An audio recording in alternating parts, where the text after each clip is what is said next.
private party chats and asked me specific questions on a regular basis, asking me if I had any dildos and if he could have me mail them to him, asking me the sizes of all the dildos that if I had any. Also asking What would he me do with to, those dildos after you mailed them to him, though? What would you think?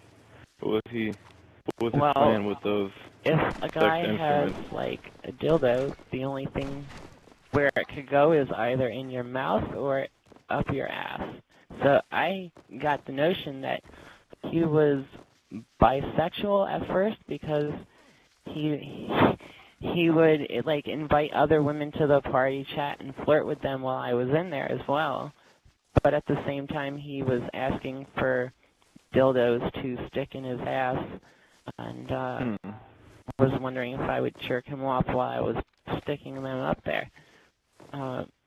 Also, he would ask me if I had any gay friends that would be willing to go over and visit him where he lives and sort of have like a threesome. That's how the whole thing with like the obsession with the black fellatio that he has, where he asked me if I knew any like big black guys with like huge cocks that would like jerk off all over his face. Wow. And I don't know, that's as far as that one went. But That went pretty far, though. yeah, it did. That's a stretch right there. So, wow. So, Sniper Grazier, what do you have to say about him? Well, let's see. Back when I was in Corps the first time, I had befriended him, and I think it was on a different account. I had an account called Seductria. And yeah, I remember that one. I remember him never liking me, though me and him never got along until I like somehow infiltrated his little organization on Red Dead and hung out with him for a week. And then he found out it was me, and he didn't really care. So me and him became friends.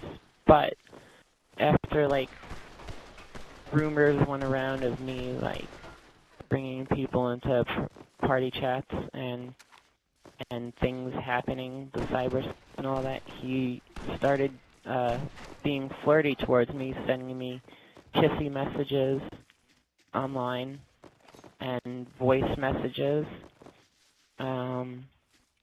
which I replied back sort of the same way, but it never went further than that. So, you've had a lot of cyber relationships on Xbox with these young men. Are there any others that we are leaving out that you know of? Well, there have been a lot of young men, older women, women my age, guys my age, and guys probably twice my age. So there's a lot of people who have done stuff with you or had a cyber relationship. I would call it a fixation. I'm starting to think that people have an obsessive fixation in knowing me in that type of way, because I get randoms asking me. The word gets around, basically. Yeah, like a tricycle, I guess, which I don't really care. Is there anything else you would like to tell us? I do have a written biography. It might not be very extensive, but during my relationship with Skrillex, that is what I have come to believe from my own knowledge. Well, would you care to read it for us and share it to the world? Oh, sure. when me and Skrillex had met, I had told he thought I was somebody else, as probably everyone knows by now. But towards the second week of us hanging out, when he was running core by himself, I had told him about who I was and what I was. And it didn't really, it sort of confused him, but at the same time he was more or less intrigued by it. And So are you willing to elaborate on what you are? well, I'm transgendered. For those out there that do not understand that term, would you be able to elaborate in more simpler words? It's a chemical imbalance. And, so you are biologically born a male? Right, correct. Okay. And during the second week, I told him about that, and he was like, "It's all right. I'm not judgmental. I'm open for new things. I'd be willing to continue being your friend and possibly more." And I was like, "All right." And then from there, the relationship sort of developed. At first, it was a little confusing to him, but I don't know.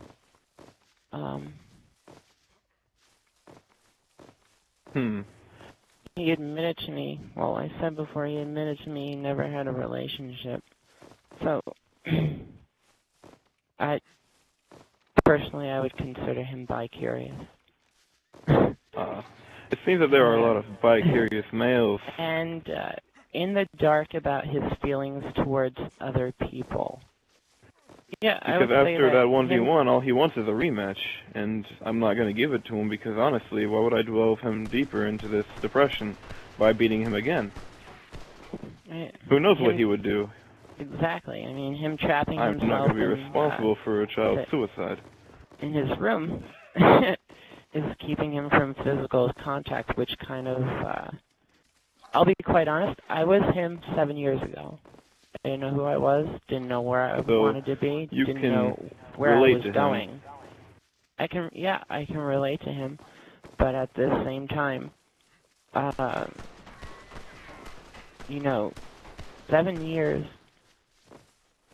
comes up pretty quickly, and that's about how much older I am than him, 5 or 6 years older.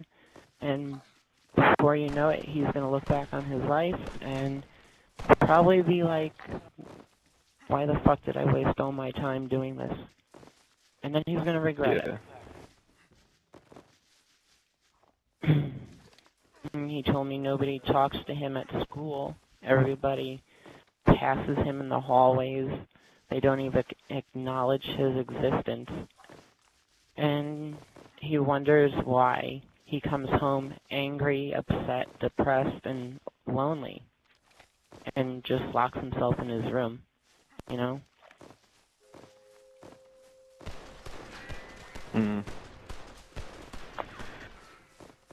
Well, sounds like he needs to get off the Xbox and possibly man up, but I don't see that ever happening, really. I tried explaining it to him yesterday. He seemed very closed off. He didn't want to hear anything that anybody had to say.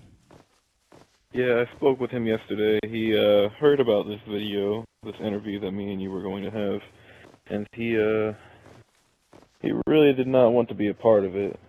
But here we are now, obviously. So right. I don't believe he has a choice.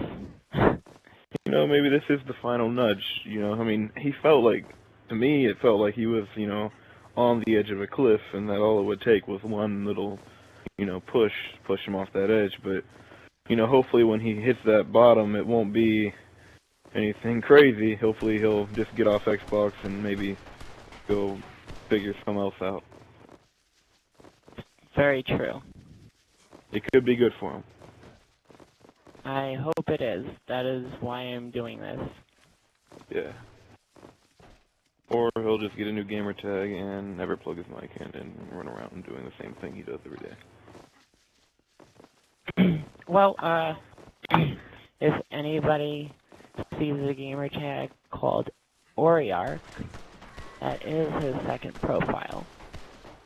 And I had been more than generous to spend my own money and buy him Xbox Live, those little cards, which he doesn't really seem to be too He doesn't caring at all about. because he's talked shit on you on many occasions in parties with me, so, and I'm sure you've heard other things that he said, so I would not be buying him those if I was you. Yeah, I don't regret it. I did it because I'm a generous person if somebody actually gets to know me. But, like, yeah, as you say, I shouldn't be doing that for people who kind of treat me like I'm a piece of shit. Well, we've learned a lot today, about a lot of people. We've learned, some new words. I'm sure the audience has too. Is there anything else you would like to add, Paradise, before we, send you off?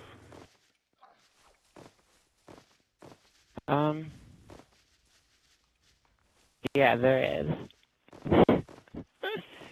If I could get in Vexus's fucking underwear again, I would.